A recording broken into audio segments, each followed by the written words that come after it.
good afternoon, and welcome to Table Talk with Brenda Perryman right here on TV 33, WHPR, Comcast 20 in Detroit. And boy, do we have a show for you. Today is Ladies' Day, and I'd like to first introduce you to our ladies. Good afternoon. Good afternoon. I'm Cheryl Ajamu, owner of the Ajamu Group. We produce the Multicultural Media Luncheon during the Detroit Auto Show.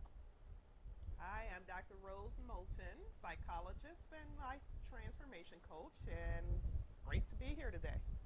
Good afternoon. I am attorney Tiffany McEvans, and I'm also an adjunct professor at Thomas M. Cooley Law School. Wow, don't I have just a wonderful panel? But as is our tradition, I read On This Day from Ken Coleman, his book, On This Day in African American Life in Detroit. And in 1967, on this day, the citywide Citizens Action Committee holds the People's Tribunal, a mock trial of city police officers charged in connection with the fatal shooting of three black men, Aubrey Pollard, Carl Cooper, and Fred Temple, killed on July 26th at the Algiers Motel, of course, of the Algiers Motel incident on the city's west side during the riot or rebellion. The tribunal is led by Wayne State University graduate students Dan Aldridge and V. Lonnie Pink Jr. and held at Central Congregational United Church of Christ, soon to be known as the Shrine of the Black Madonna. The group secures legal advice and assistance from attorney and activist Milton Henry and Kenneth V. Cockrell, senior African American writer John O'Killens, and Rosa Parks, the mother of the modern civil rights movement, serve as jurors. Carolyn Cheeks Kilpatrick serves as a stenographer for the proceedings. It attracts hundreds of people, including journalists from Sweden and France. Now, wasn't that interesting? Yes. I mean, Detroit has a heck of a history. Somebody's calling in already, and, they're not, it's not flashing anymore. Because I'd take that call real quick, but we want to start off with some news, with the national news today.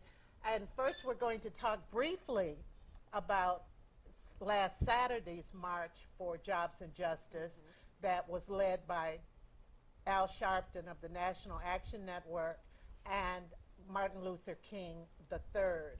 And it attracted quite a few people, and there were speeches, and they marched, and so forth. And what I noticed, unless I just didn't see it, Reverend Jesse Jackson was not on the program last Saturday. I didn't notice him on the program either. And I saw him, though. He was in the crowd, and I saw him catch up with Al Sharpton as they were getting ready to go off into the march, but they really didn't let him get out front. And I kind of thought, no matter what you think of Reverend Jackson, he was there. He was there. Yeah.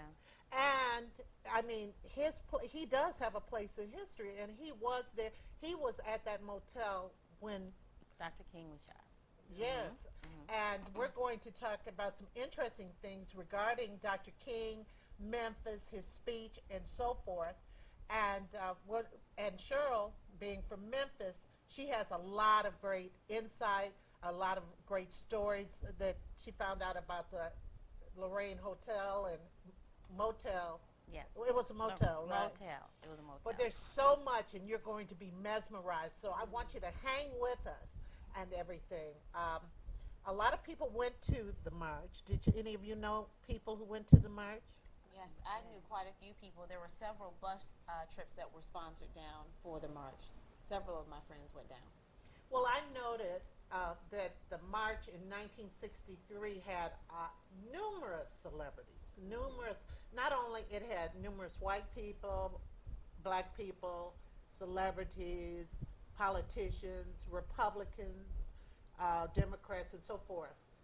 And conspicuously absent also from Thursday's official events were the Republicans. But we're going to get into that a little later. I can talk about this forever because I watched the King family released the video of the entire I Have a Dream speech. and it was enough to just bring tears to your ear. And just watching his body language, I must have watched it 8 to 10 times. And like I say, we'll talk about it as we get on down. Another piece of national news was the strike. A lot of fast food workers faced strikes. Can we talk about that a little bit? They led a strike for higher wages. And they're continuing just around the country. I know Detroit, we did that. They had their strike here several weeks ago.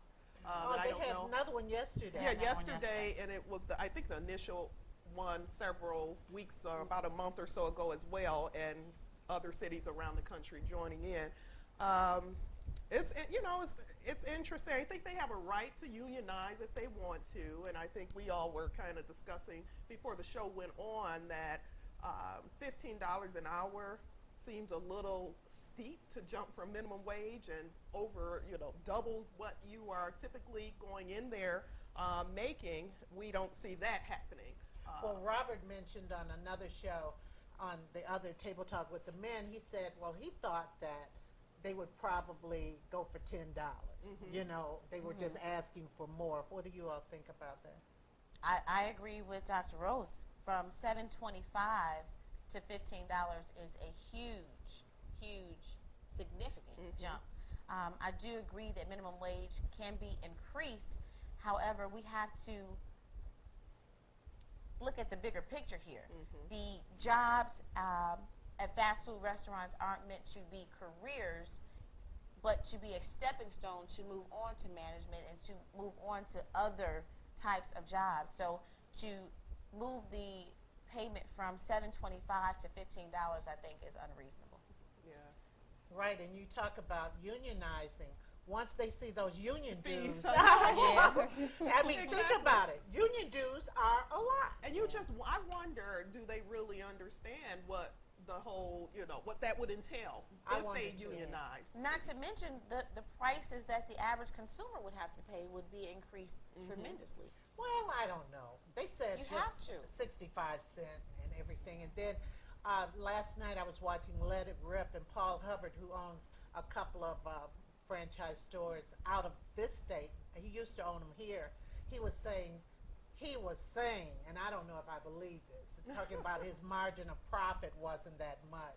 And I can't believe that. I know the fast food industry is very profitable. Because if it Yes. wasn't, you wouldn't see Taco Bells and Burger King Springing up up. everywhere. There are more fast food places than there are dine-in restaurants. I mean, I see it in Southfield all the time. Right, absolutely. And the convenience of a fast food place.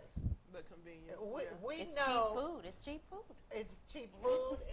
And typically unhealthy food. Like if we wanted to get on another topic. If you have kids, I mean, if you want to get on another topic, but I remember when my children were growing up, and I had to take them to all different kind of practices, and sometimes if it wasn't for drive-through, we wouldn't have eaten. That's right. So we were kind of forced to it, and it's funny because my kids don't even go to McDonald's. I'm McDonald's sure. is now, none of us go. Yeah. None of us go. And getting back to talking about the profits and someone saying it's not lucrative, think about, I know when we were growing up, McDonald's was a treat.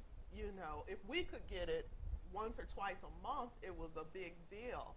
But we have families now that's there, the ratio has flipped. Right. So maybe the households are cooking once or twice a month and eating out Yeah, people the do eat remainder more. days. So the profit is there. Yeah, I remember when I was a little girl, which was maybe 2 years. Just before me. Just before. No, that's it. but on Fridays we load up in the car and we go to Dairy Queen Oh. just to get that scoop of ice cream. That was the best we Making me could do. hungry now. McDonald's wasn't quite in my neighborhood near Joy Road in Dexter, Okay. but you're absolutely right. And I think, and I watched people today. They were talking about. They were interviewing some McDonald's workers, and they were talking about, I can't pay my rent, I can't do this and that. And as they said, more people who are maybe not, who didn't go to college or whatever, or maybe some who did, or using it as an interim job. Don't you think it's a job that you're just going through? In a perfect That's how world, it started out. to Yeah, be. you would think that that's what it should be. I was listening to interviews on CNN a couple of days ago with interviewing some of the fast food workers. Now, I honestly believe anyone working a 40-hour week, any adult in the United States working a 40-hour week should be able to meet their basic needs. And I think it's sad because most of them cannot at $7.25 an hour. That is unreasonable. Yeah, they said, I think the average yearly wage is like 18 to 19 grand. But the poverty, low end of the poverty is $20,000. So they're below that. And there needs to be a lot of reform as far as even minimum wage goes, because I think it's a right for a person who is working, an adult, a full-time 40-hour work week, to be able to pay their rent, pay their utilities. This woman in the interview with CNN said every month she has to decide which one she's going to pay. So she may go without lights for several weeks before Wow. she can get to that bill. And they never pay it off. It's just enough to keep it on. If you want to call in to talk about this subject, we're going to be on this subject another couple of minutes. But the thing about it is, people have to have another job if you have this one job. $7.25. The average McDonald's meal runs much more than $7 once you get the drink and everything. Isn't that right? Yeah, that's right. And so you think about it. They can't even buy a McDonald's meal after working an hour. Yeah. Yeah. Now, it's been a year since I've worked there, but when I worked at Burger King, there were adults there. I was in college then. I was a freshman in college, and there were adults that were working alongside with me, and they worked 40 hours a week, and the one thing they said is they didn't have insurance. They did not. They would give them 38 hours or something, something to keep it yeah. below. Right. And they had kids that they were trying to raise it, and that was like in the 80s, so. Something to not make it full time. Right, just enough to get you to do all that work, but not enough to qualify you as full-time. Well, you know what they used to do in the plant a lot? They'd hire people and let them work to 89 days and Yes. get rid of them. Yeah, because that happened to my brother, because my brother was working at Cadillac and I think Ford at the same time, and one of them just 89th day. And they used to do that to a lot of people. And not only do they lay you off on your 89th day, they'll wait a while and call you back in because you already have that training and experience, and then just keep you for that 80 some reset odd it. days to reset and do the same thing. Strategy. Absolutely, absolutely. So, what do you think the best case scenario is going to be with the people? Oh, and also I worried if they were going to lose their jobs or not. The people who struck yesterday, would they lose their jobs? Yeah, I know those fast food restaurants want to keep that production line going. So I would imagine that they're going to allow them to come back in. I wonder how serious the fast food industries, the owners Are really are taking taking it. this. Because just from what I'm watching on television, the strikers are, passionate about it, but you're not really hearing a whole lot of the owners or this industry speaking out. And it almost seems as though they're kind of blowing this off as this too will pass and let them get it out their system, get back in here and drop these fries. Just like marching, huh?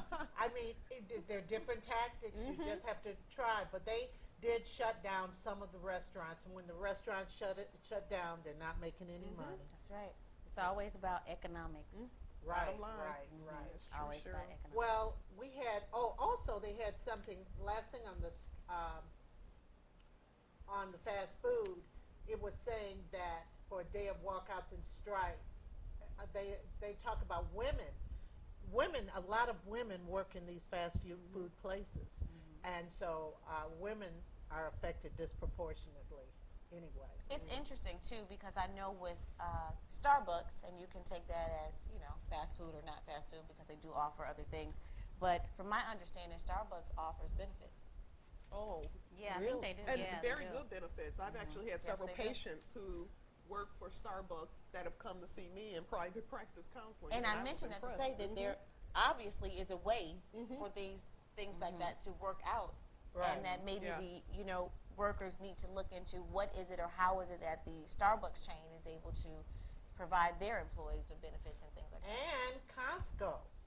Yeah. Costco provides very decent jobs, and they try to keep their workers happy, and so they have benefits and everything. Because, keeping a happy worker, that makes any industry run so much better.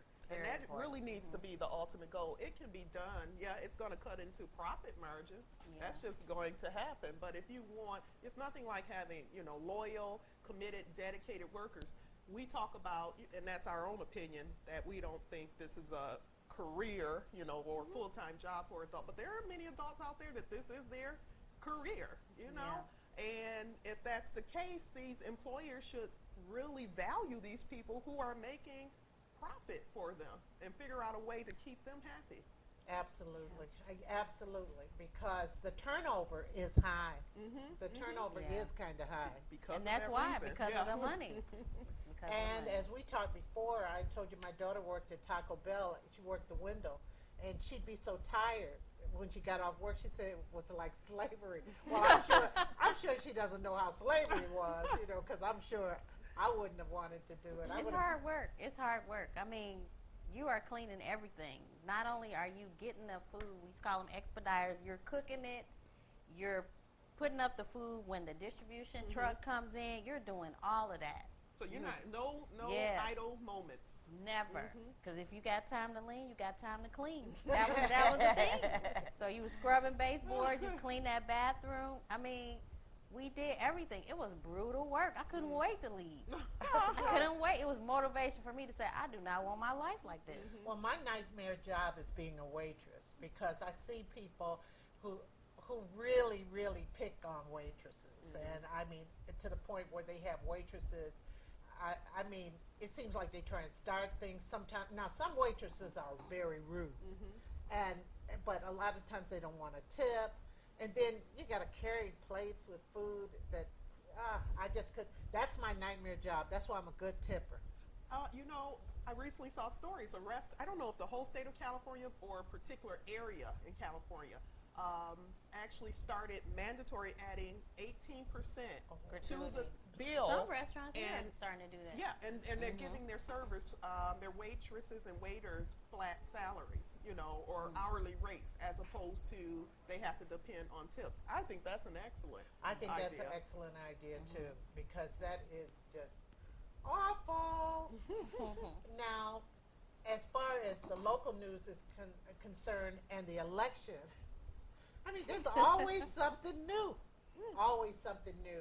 And the judge has halted the review of write-in ballots, even though the canvassers did finish counting them, from what I hear. So we'll have to wait till after the holiday to know what is going on. And this morning I had Mike Duggan on the show, and then Deetta Wilcoxon was on J.D. Hill's show, and she's the one who filed the petition in court to get these stopped and everything, that the state shouldn't be counting them. I don't know what's going to happen in this. Neither. We'll see. We just have to wait and see. It seems that every day something new is going on with it, so we'll just have to wait and see how Like it a all soap turns opera. out. Well, my whole thing is you couldn't make any of this up. You No. could not make. You think about the last 5 years in Detroit. I told you, Brenda's a stage play for you. But it's just getting started, because I just read the other day that Tom Barrow indicated that even after everything was concluded, he wanted to call for a recount. Yeah. Oh, yes. Well, they raised funds for a recount, and that's fine.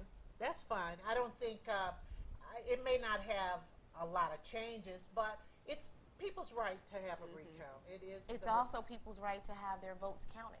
Absolutely, Yeah, and that's the thing, absolutely. the disenfranchisement. But a lot of times, I think voters think they have been disenfranchised somewhat with the emergency manager coming, and they had voted against the emergency manager. Yeah. Do you know Yes. anything about that, Tiff? Well, it's completely disheartening, especially with what's going on now, because you do have people who feel that their vote doesn't count.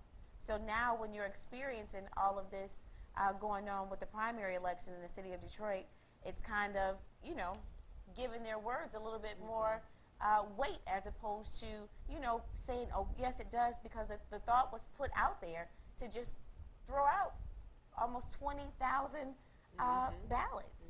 That's ridiculous. Yeah, it is. I mean, especially people who wrote it in, but there's so much going on, and I don't want to talk about it myself right now, because it's going to be, by the time these votes get certified, it's going to be October.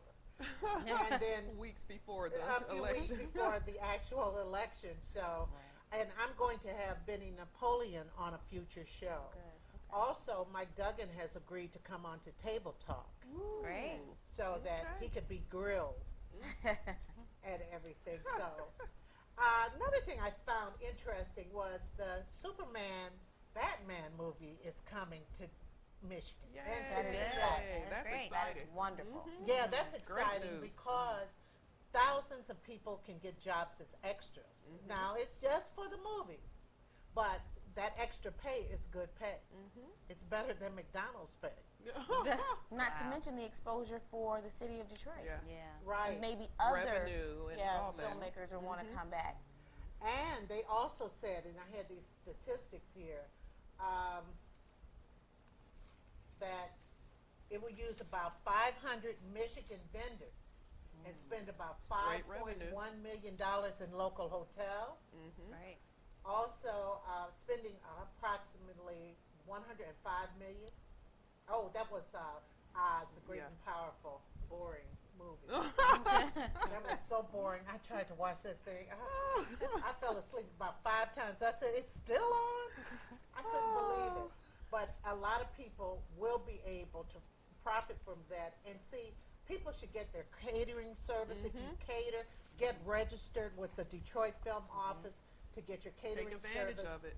Yes, and take advantage Yeah, of I it. even knew a guy, his security service he had. I mean, so many different industries that can be used with the film industries. It's go down to the business bureau and get all your paperwork straight.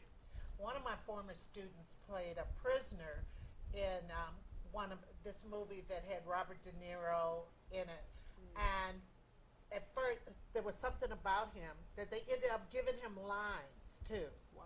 Yes, Edward Norton was in the film, and he said, "Miss Perriman, they gave me lines. Sometimes you just sit around, you never, ever know." And from there, you don't know where you could jump off because a lot of these movie stars. Well, Don Cheadle. Remember, Don Cheadle he danced in some video. He used to be a dancer in the video. I didn't know. I didn't know that. Yes, Oh. there was some rap video, and Don Cheadle And he's was one of my the. favorite He's actors. an excellent Yes. actor, but if you get out there and you get seen, you never know who's going to see you and who's going to use you.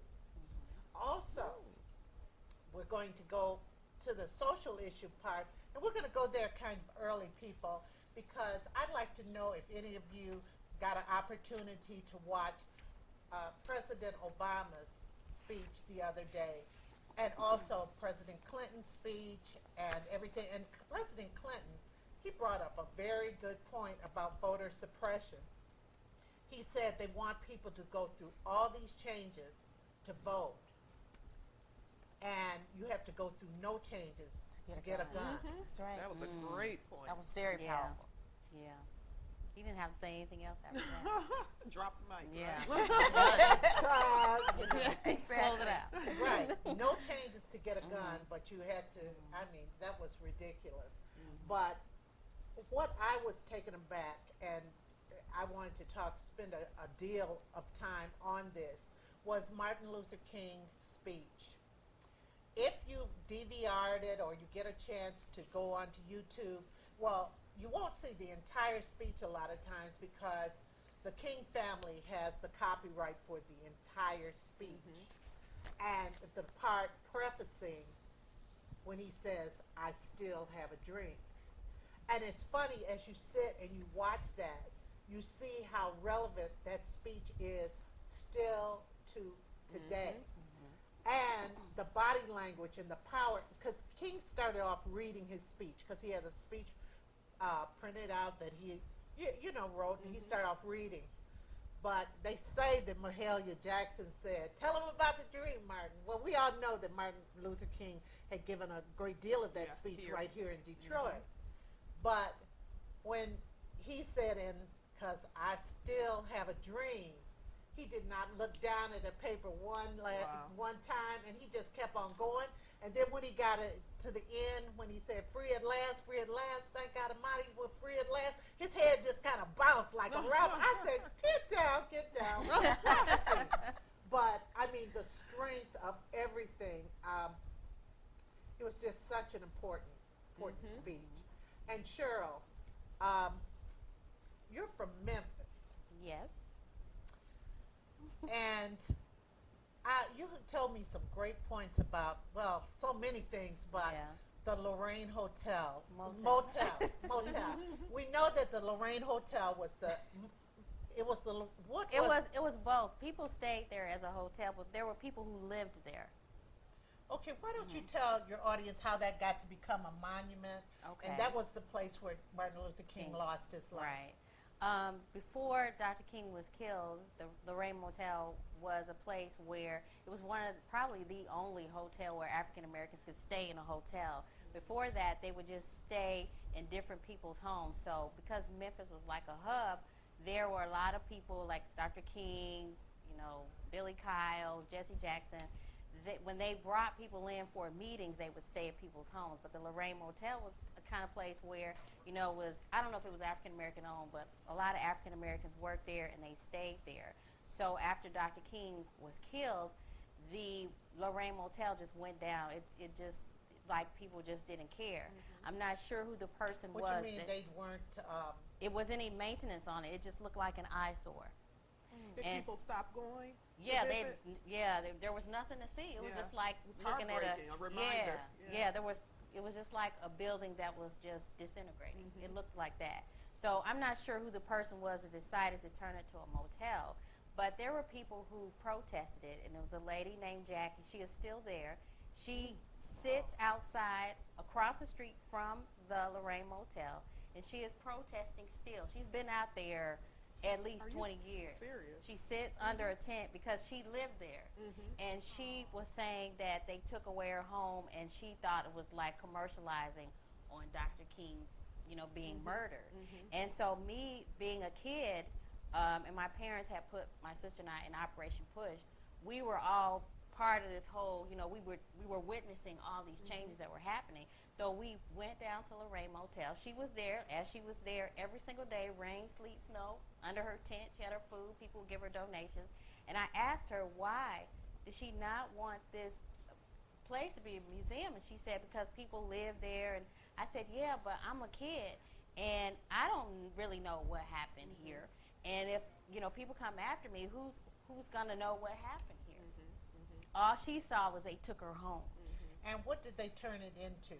It's a beautiful museum now. It has Dr. King's room, just as it was. Wow. It's Really? in place, yeah, and it's That's worth a Precious visit. Lord is playing, so you can walk through. They have Oh, it you're kidding. encased in glass. Still has a cigarette, in the ashtray, Oh, my goodness. the Bible, and they've got a wreath outside of the door. And then you can really, if you look really close, there is still like a little bit of blood, like where, just a little bit, but you can see it. They also have the bus that was bombed in Montgomery there. They have a mock lunch counter from Walgreens in North Carolina. They have the garbage truck where the 2 garbage men were killed when Dr. King came there. So it's like African-American kind of Smithsonian. But they also have events there. They have meeting rooms. Tons and tons and tons of people come there all the time. And if, that place had just been left to let people stay there, that history would have been lost. Amazing. That is. And from that, and what a lot of us found just haunting, was the fact that there was a photograph of Dr. King laying there on the balcony. There was a photograph of him before he got shot, Yes, it standing is. on the balcony also. Yes. And the photographer's name was, Ernest Withers. He was what they would call the official photographer of the Civil Rights Movement. Again, just going back to the community where I grew up at, I went to a church where there were a lot of prominent African Americans. I don't know if you're familiar with Stacks, but Rufus Thomas, yes. like he went to that church. Collar Thomas, his daughter, Ben Hooks would come there. It was a lot of African Americans from like the 50s and 60s. They were wealthy, and they were pooling their resources at this church that I grew up at. So Ernest Withers, this photographer, he would always be there because there were so many prominent people coming through the church. especially church anniversary, Women's Day, Men's Day. So he would take pictures, you know, he had like so many pictures. They would do, you know, little moving museums, you know. But what we found out later, this was just last year, was released, that he was an FBI informant. Wow. Yeah, so if you go to the commercial appeal and you Google Ernest Withers, Withers, they found out that he was an FBI informant. Now, I remember like around 94, 93, 94, there were like rumors saying that he was. But his family was saying, no, he was not. But he died, I think, around 2007. And this came out that, yes, indeed, he was an FBI And informant. tell him what he had privy to. He had privy to everything. He had all access to everything. Such as? Meetings, like if they would have meetings, whether it was at Operation Push, I can remember when, you know, because we were kids, they would have meetings where they would decide who they were going to boycott, who didn't have African Americans on their board of directors. He would be at those meetings, but he would be taking pictures. Yeah. And so You he know? was in a lot of intimate meetings Yes. with Dr. King, right? Yes. He took all the pictures. He had so and not many just pictures. in Memphis. Just the whole civil rights movement, wherever he had all access. Wow. He had this was like probably around 92. They had a exhibit in Memphis where they showed all of the pictures that he had, and it was just so many. He had access to everything. So people just kind of probably just said, well, he's a photographer, you know, and he would be right there. But who knew that he was an FBI informant the whole time? And the FBI director at the time, long time ago, was J. Edgar Hoover, who was crazy. And he hated Martin Luther King. I think he hated black people. Well, probably so. And he hated him, and he sent a letter with these so-called tapes that they had of Dr. King, supposedly in the hotel room with women and stuff like that.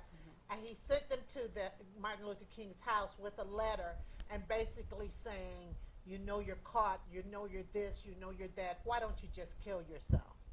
He said, why don't you just kill yourself? Wow.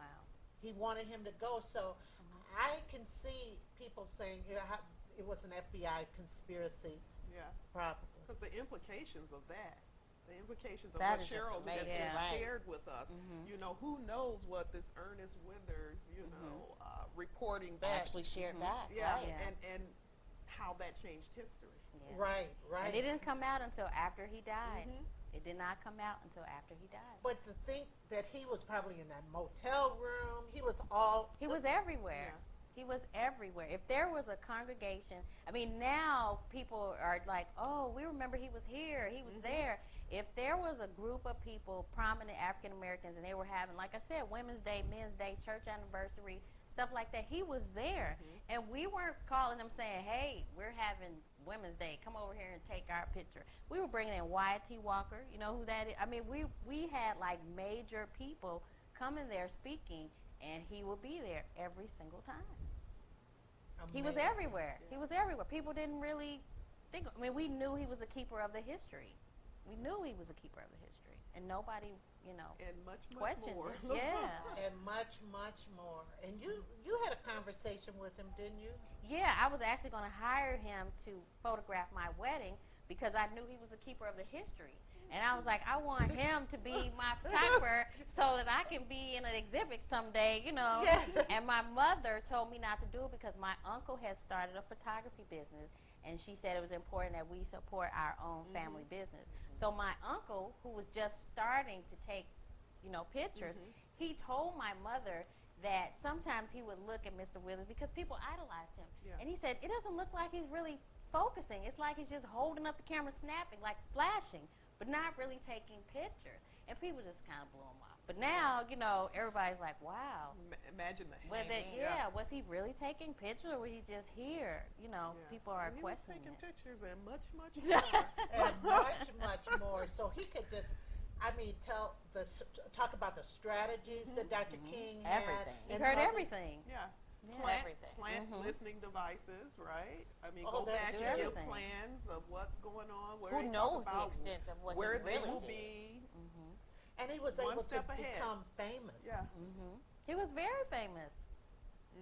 That's amazing. Now, also, we all know Dr. King was a chain smoker, because Ron Milner, the great playwright who passed away a few years ago, he used to tell me, because Dr. King spent a lot of time in Detroit, and he would tell me that they'd be in a place and they'd all be talking, and Dr. King walks in the door, and this man, though he wasn't that tall of a man, had so much presence that when he walked in, people would just stop. They'd just be still, just to hear what he had to say, and they would hang off of his words. But also, there was a lady in Memphis that Yes. hosted them. Right? Yes, there was a lady. Well, let me kind of explain how I met her. I was having an African wedding when I was getting married, and I wanted someone to be a consultant who actually knew African culture. So I met this lady. She was in charge of Kwanzaa for Memphis, and I went to her home. And you know how you go in people's homes and they have pictures of people, and most people had a picture of Dr. King, the standard one that's on the fan. This lady had pictures like that he would have taken like at a department store. So, they were more personal pictures. And she goes on to explain that Dr. King would stay at her home when he would come to Memphis, because a lot of times there weren't a lot of places to stay. And so she told me that everybody now wants to say they marched with Dr. King. She said, but everybody, all black people, did not like Dr. King. It was a lot of people that did not support him. And she said, you have to think about it. He was really young. She said he was like early 30s. Yeah. Can you imagine the pressure he had, because he wasn't really sure who he could really trust? Yes. And she said he was a really bad smoker, like a chain smoker, because he just had so much pressure on him. Gee, amazing. She said he was attractive, too. And tell about his breakfast. Oh, now this was on one of the documentaries I saw. Oh, yeah, you saw that. That was on the Audience Channel. I think that was Tuesday or Wednesday. There was a lady on there. I'm not sure where she was from, because I just caught the last half of it. But she cooked for Dr. King when he came to wherever city she was. And she was at the monument, and she was just crying. She was thinking about all the times that she had spent with him. And she said, I just think about how he liked his eggs. He wanted them over easy with the white heart and the yellow just a little runny. And then she just stopped, and then tears just came down. She said, and, I just think about all he went through to do this for us. It was just overwhelming to her. It was overwhelming to her. Wow. And also, you think about the courage that these people had to get out there and try to not only march, but to go into restaurants and That's right. and everything. That took a lot of courage, Yeah. and they had to withstand dogs. They had to withstand so much, so much. Oh my goodness, what is this? Your What is phone? Anyway, they had to withstand all of that. Yeah. I have an aunt. She passed away, but when she said she was about 5 or 6. She was my grandmother in the downtown Memphis area. There were certain shops that you could go in, and she said she was like 5 years old maybe, and they got sprayed with a water hose. And she talked about how my grandmother was trying to shield her, and she said it felt like somebody was just sticking you with needles. I never thought about getting sprayed with a water hose. The force. It's she said it was very painful, and I think it scarred her, growing up, I'm because sure. she wouldn't, she didn't take a lot of risk. She died really young too. She died when she was like 55. She didn't take a lot of risks, but she told me about that and how that, really traumatized her as a child. Well, I was watching the other night, and they talked about the little children, the young children who were like in 6th, 7th, 8th grade and so forth, who were squirted with those hoses or arrested, and how they arrested about 100 and something of those little children, and they needed all this money to bail them out. And singer Harry Belafonte, he raised $50,000 because they had to get these kids out so that they could go back to school. Well, the interesting thing about it was Martin Luther King's lawyer received a call from the governor of New York, who was Nelson Rockefeller. And Nelson Rockefeller asked him to meet him at the bank at 6th Street and something in New York. And he did, and he went inside with Nelson Rockefeller. Nelson Rockefeller went into the vault. He came back out with 2 bags. The lawyer looked in the bags. In the bag were wrapped money. Wow. It was Wow. $100,000 of money to get those kids out of. Now, Nelson Rockefeller was a Republican, and it was money to get the kids out of jail. He said, this is for their bail. And you know, with bail, you give the money and then you get it back when when the people go to court. He said, all I want from you is a promissory note. Wow. And so that's what they did. And they got the kids out of jail. In that promissory note part, the lawyer was talking to Dr. King about it. And that's how Dr. King ended up putting the promissory note in his speech. Oh, wow. There was Okay, so these much pivots. stuff Yeah. behind that. Yes. And as far as, and I think we were talking about it a little earlier about marching. See, in those days, marching had a different impact than marching has now. Right now, people are so used to people marching.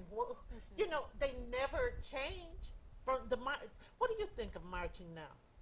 I think the key to get people to see your position is through economics. Economics. If you shut your pocketbook down and you closing some people down, they can't make any money. They hear you loud and clear. Yeah. I think it's just a different day. For that time period, I think it was good.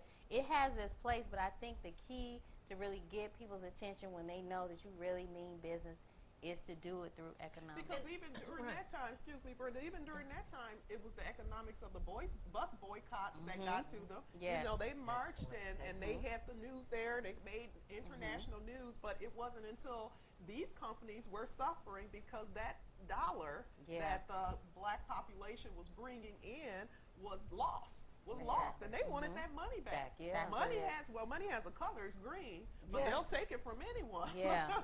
Absolutely. And see, the thing about it, when they first did the march, see, they were thinking maybe 25,000 people were coming. In fact, they were worried. They were worried that they weren't going to get that many people. But President Kennedy was worried also that if they got a lot of people, what would happen, what kind of impact, because there had never been a march like that before, and never has been one since with that volume. Of course, they had the Million Man March, this was the first of its kind, and 250,000 people at least showed up for this march.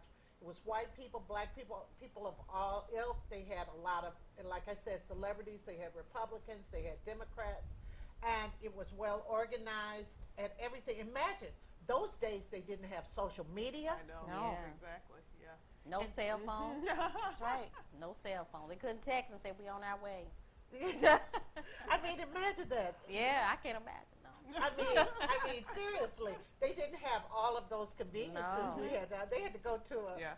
They had to mail a payphone. letter or send a telegram or what? or Yeah, they whatever had it is. telegrams Yeah. in those days. So, you know, and that means we're at a greater advantage now to implement change. At You a know, faster- at a faster pace. You know, in a global way. In a global way, if we just understand how we can manipulate, you know, our energy and our effort to really make an impact, not just here in this country, but in the world. That's right. And we have to be creative about it, though, because there's so much that's going out over those airways or wireless ways. We have to be a little more creative about it, and I think that's the problem. I think that's one of the problems, that people aren't creative. And like Cheryl said this, economics. Because if we want change, don't you think? I mean, what if people stop going to those McDonald's restaurants? Yeah, they'd hear What them then. What they hear you. Absolutely. But do you think that people can get together enough to do something like that? You know, you're coming from, because this is my area, a psychological perspective. We have to really get to the psyche of people. Cheryl was sharing the story of, you said your aunt who was sprayed with the hose. And that's one story of millions, you know, of people who experienced the injustice of this time. And we know there's still injustice today. But the problem remains that there's that damages people's psyche. There are some who are able to continue to prosper with it, but then there are others who can't move on, and they continue to pass that on to their generations. And so we have a whole population of individuals within our culture who are so stuck on the injustices that were done in the past, or pointing the finger at who's to blame now, as opposed to seeing the power that they possess within themselves to implement change. And it's not until we can flip that switch in that psyche from being the victim to understand the power that each individual holds that we can start seeing the implementation, in addition to economics. Because there's so many people, because of that psyche, they don't even have the economics. Right. They are going to Absolutely. complain 24/7, but they don't have 2 dimes to rub together. So what That's impact? chapter 7 in the book. Chapter 7.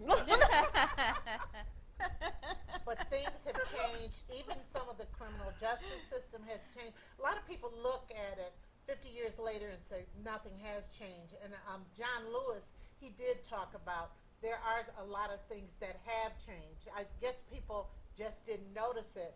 And I'm going to look for the part that that President Obama talked about what changed. And I'll be able to give that to you in a minute. Well, John Lewis, I'm not sure which program it was, but he did say that he said people asked him if he thought that we had overcome when Obama, was elected, and he said that was just a down payment. We still got a long way to go. A long way to go. In Yeah. fact, President Obama says, and because they kept marching, America changed. Because they marched, the civil rights law was passed. Because they marched, the voting rights law was signed. Because they marched, doors of opportunity and education swung open so that their daughters and sons could finally imagine a life for themselves beyond washing somebody else's laundry and shining somebody else's shoes. Because they marched, city councils changed, and state legislatures changed, and Congress changed, and yes, eventually the White House changed. I thought that was powerful because Very powerful. in those days, and I was around in those days, even though I didn't know too much about the march. I don't know. It was like I was suppressed. I mean, I didn't know too much about the march, honestly, but I did know that it happened and everything. And I was kind of young, and I was hung up in Motown, really. I mean, I'm serious. I'm not being funny. I mean, Motown had me under a spell. All I could think about was Temptations day and night. But anyway, let's go on. I want to go on to the fact that things did change. Yes. But it seems like people are trying to roll back on that stuff now, doesn't it? Yeah. We have changed. And, a friend of mine just posted on Facebook the other day. He was on his way home to Nashville, Tennessee. And he said as they boarded the flight, there was a black soldier who was boarding the flight. And there was a white male in first class. And when he saw the soldier on his way to his seat, he got up and he told him, "Thank you for your service, and I want you to have my seat." Oh, Wow. And he said it was just so Give me meaningful goosebumps. to actually experience it and see it firsthand that it impacted him. And the guy was really grateful. And he said, what, I'll go to your seat. I want you to have my seat. Wow. In God, first class. that kind of chokes you Wow. up. It chokes you up a bit. Wow. But, You don't hear about that, though. That wasn't on the news anywhere, probably, was it? No, I didn't think so. Well, I did put in here what Jamie Foxx said. I did put his statement because on 2 days ago, he called the celebrities out. He said, it says, though he didn't criticize others' social activism or philanthropy, Jamie called out a few celebrities by name, including Jay-Z, and urged them to become the next generation of politically active entertainers. What we need to do now is the young folks need to pick it up now so that when we're 87 years old talking to other young folks, we can say, it was me, Will Smith, Jay-Z, Kanye, Alicia Keys, Kerry Washington, and the list goes on and on. And I think that was so important, especially in those days when Sidney Poitier and Harry Belafonte especially spoke up so vehemently about it. They could have really jeopardized their careers and never even worked again. Yeah. I mean, because that could have gone on. But it's surprising to see you had Charlton Heston was at that march, and he spoke at the march in 1963. Really? Right, Charlton Heston. Wow. Marlon Brando was at the march. I mean, and I watched a roundtable discussion with James Baldwin, Marlon Brando, Sidney Poitier, Harry Belafonte, Charlton Heston, and it was interesting. Charlton Heston said that he has become more active because, and this was from a long time ago. This was right after the march. They had this interview, and he said he has become more active because before he was only talking about it at cocktail parties, but he wanted to get up and speak so that other white people knew this was important for equality. And Dr. King said that white people's fate was tied up in ours because if everybody's not free, nobody's free. That's right. Oh my goodness! I mean, I got so emotional about all of this. Right now, it just hurts to see how the government is scaling back on so many things. And it was a day when they didn't mind helping people and so forth. If it's anything to help people, a lot of the, I'm going to say it, Republican legislators, they don't want it. But you know, we have to want better for ourselves. Absolutely. As well. We can't just expect people to provide us with handouts or for something to be provided to you without actually doing anything or wanting for yourself. Yeah. And it's going to take more NGOs, non-government organizations around the world to implement change. Even the simple act of what you just shared, a man getting up and giving his first class seat. Just think about if everyone put a little bit more effort. We have to even shine a light on ourselves. That's right. Because I can personally say I'm not doing enough. I'm not doing enough to implement the change. I'm doing probably as much as I can do at this moment, but I need to dig deep and do a little bit more. So again, really taking an internal look, each and every person, and deciding, I'm going to put a little bit more effort in this, and collectively that'll make a huge difference. Yeah, you'd be amazed at, the things that people look at and observe when it relates to just individuals and how your life and the things that you do impact other people. I tell my family this all the time, but I remember I was about 13 years old, and two of my cousin sisters, they were visiting my mom, and they were in the basement, and my mom asked me to check on them. And I'll never forget it. As I went to the basement steps, I heard one of them say, "Let's play Tasha and Tiffany." And that's my sister. And my life changed from that point because it wasn't just about me. They were watching me and the things that I did. So what I did impacted and affected them. Yeah. Oh, gosh, absolutely. Yeah, that's great. Absolutely. Great. That's great. And also, I think about the fact that two of you here are business owners. Well, you too, Rose. You're all business owners. Yeah. Yeah. I thought that was- You have not put I the pay business responsibility. taxes That's every right. year. Right. Yes, quarterly. You have not put it, me too. You have not put the responsibility of your happiness in anyone else's hands. No. You said, let me just start up and do this. I'm not going to sit back and wait.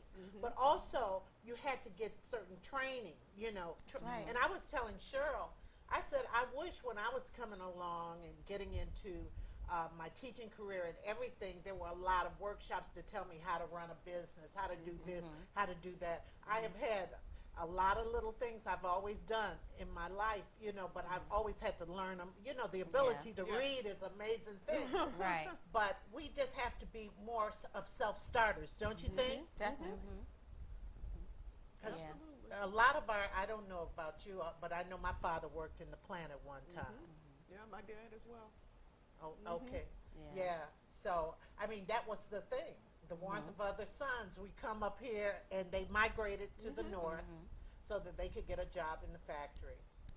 And they became middle class families. Yeah. But the working poor, but middle class. Yeah. But it was much better than nothing. And now when the factories aren't hiring as much, but they are hiring a little bit now. But they're not paying as much Yeah. as they used Not, to either. no, they're not. They're not. You paying can't that much. equate the quality of life that I had with two parents in manufacturing growing up. I mean, we had a boat, we had a house, we vacationed, we went camping, we did all this. I mean, it was nice.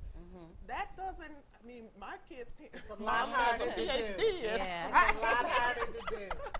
Well, this has been a great discussion. I didn't even get into everything I wanted to discuss, and our time has run out. But ladies and gentlemen, I hope you have a very nice weekend. And ladies, thanks again. You know, as we were talking about all of this, tears kind of came to my throat because we have come so far as a people, but we have so far to go, and we have to persevere, and we have to fight. We have to continue to fight. Yes, we do. So have a good weekend, everybody, and thank you, ladies. Thank you.